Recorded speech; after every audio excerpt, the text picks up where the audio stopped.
Hey everyone, here's a real neat one, number 14 in section 10.3. We're going to determine the convergence or divergence of this series, 28 plus negative 1 to the n over n, and going from 1 to infinity, using any method covered so far.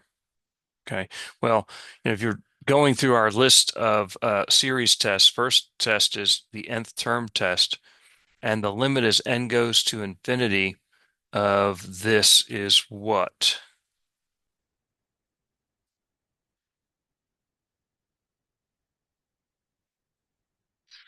Well, obviously the numerator is staying what? 28 either plus 1, right, when n is even, which is 29, or 28 minus 1 when n is odd, which is 27. So it's staying certainly less than 29, right? It's the biggest it's going to be. But what's n in the denominator going to? Infinity. What's 29 divided by larger and larger quantity, right? That's going to 0. So this limit is 0. So the nth term test doesn't help us. Okay, inconclusive, right? We don't know what's going on from that. Just because the terms that we're adding up go to 0 does not mean the series converges. Okay, so we go through our list of things. It's not a P series, not geometric series. So I would think maybe some kind of comparison test, maybe.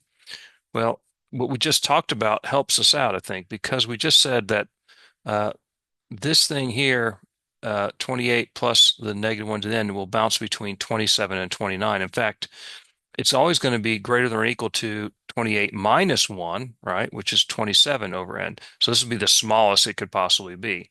But 27 over n is always greater than or equal to 1 over n. And if we look at that series 1 over n, we know that's that's the harmonic series, which is divergent. Um, Therefore, since the terms of our series that we're adding up are always greater than or equal to 1 over n, we know by direct comparison that this series also diverges. Piece of cake. Hope this makes sense.